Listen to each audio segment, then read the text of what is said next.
మకర సంక్రాంతి. మకర సంక్రాంతి అంటే సూర్యుడు మకర రాశిలోకి ప్రవేశిస్తాడు. కాలము రెండుగా ఉంటుంది, దక్షిణాయనము ఉత్తరాయణము. దక్షిణాయనంలో దేవతలందరూ నిద్రపోతారు, ఉత్తరాయణంలో నిద్రలేస్తారు. దేవతలు నిద్రలేస్తారంటే బ్రాహ్మీ ముహూర్తమునందు లేస్తారు, తెల్లవారుజామున 3 గంటల వేళ. దేవతలకి తెల్లవారుజాము వేళ అంటే అది పరమ పవిత్రమైనటువంటి కాలం. అందుకే ఉపనయనాలు, వివాహాలు, దేవతా ప్రతిష్టలు ఇవన్నీ ఉత్తరాయణ పుణ్యకాలంలో జరుగుతాయి. ఆ ఉత్తరాయణ పుణ్యకాలంలోకి సూర్యుడు ప్రవేశించగానే మజ్జనం దానికి ప్రాధాన్యత. సాధారణంగా స్నానం చేసేటప్పుడు ఏం చేస్తాం? చెంబుతో నీళ్లు తీసి తల మీద పోసుకుంటాం. మజ్జనం అంటే మునక వేయుట, తల మునిగేటట్టుగా స్నానం చేస్తారు. జీవనదులలో కానీ పుష్కరిణులలో కానీ స్నానం చేస్తూ ఉంటారు. తల ముంచి స్నానం చేస్తారు, దాన్ని మజ్జనం అంటారు. స్నానం చేసి దేవతా సంబంధంగా, పితృదేవతా సంబంధంగా, జీవ సంబంధంగా అభ్యున్నతిని కల్పించే కాలం అది మకర సంక్రమణం. పుణ్యకార్యం చేయడం నేర్చుకో, దాని వలన పొందిన పుణ్యం నీ జీవుడితో వస్తుంది. మకర సంక్రమణ పుణ్యవేళ పరమపావనమైన కాలం. ఉత్తరాయణ పుణ్యకాలం దేవతలందరూ నిద్రలేచేటటువంటి సమయం. ఆ సమయంలో నువ్వు చదివే ఒక స్తోత్రం, నీ ప్రదక్షిణం, నీ నమస్కారం, నీ భగవన్నామోచ్చారణం నిన్ను కాపాడతాయి.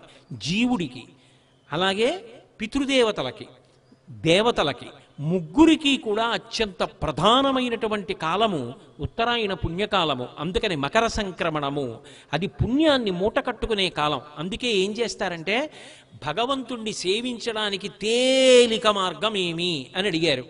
అతిథి దేవో భవ. ఇంటికి అతిథిని నేను ఆహ్వానిస్తే వస్తే అతిథి, నేను పిలవకుండా వస్తే అభ్యాగతి. పరమ ఉత్తముడు, తనని నమ్ముకున్నటువంటి పరమ భాగవతోత్తముడు ఎవరుంటాడో అటువంటి భక్తుడి రూపంలో ఇంటికొస్తాడు. ఊరక రారు మహాత్ములు వా రథముల ఇండ్ల కడకు వచ్చుటలెల్లం కారణము మంగళములకు, నీ వచ్చుట శుభము మాకు నిజము మహాత్మా అంటాడు. ఎవరన్న దానితో సంబంధం లేదు, ఇంటికి వచ్చినవాడు అతిథి. అందున అభ్యాగతి స్వయం విష్ణు, నేను పిలవకుండా వచ్చినవాడు. అది ఏ ప్రాణైనా కావచ్చు, కుక్క రూపంలో రావచ్చు, ఆవు రూపంలో రావచ్చు, ఓ పంది రూపంలో రావచ్చు. ఆ రోజున సంక్రమణం నాడు నేను వండుకున్నటువంటి మధుర పదార్థంలో కొంత భాగం అతిథుల్ని పిలిచి అభ్యాగతులకి, జీవకోటికి పెట్టి నేను సంతోషించి నేను తింటే అంతకన్నా అదృష్టమైనటువంటి విషయము వేరొకటి ఉండదు. అది మకర సంక్రమణము. అలా నువ్వు తరించు, ఈ త్యాగం నేర్చుకో. త్యాగేనైకే అమృతత్వమానసు, త్యాగము చేత అమృతత్వాన్ని పొందుతావు తప్ప మరొక రకంగా పొందలేవు. ఇంత గొప్ప తిథి అన్ని వేళలా రమ్మంటే రాదు. ఉత్తరాయణ పుణ్యకాల ప్రవేశమని స్నానము, దర్శనము, క్షేత్రము, ఒక్కొక్క పర్వతము, లేదా నీ ఊళ్ళో ఉంటే నువ్వు చెయ్యవలసిన విహితము, ఇంటికొచ్చిన అతిథి, అభ్యాగతి, భగవన్నామోచ్చారణము, పవిత్ర గ్రంథ పఠనము, పెద్దల సేవనము, గురుదర్శనము, ఇవన్నీ కూడా అభ్యున్నతి హేతువులు. ఉత్తరాయణ పుణ్యకాలంలో చెయ్యవలసినటువంటి కృత్యములు. అందుకని భోగి, సంక్రాంతి అని ఈ 2 పండగలు పక్క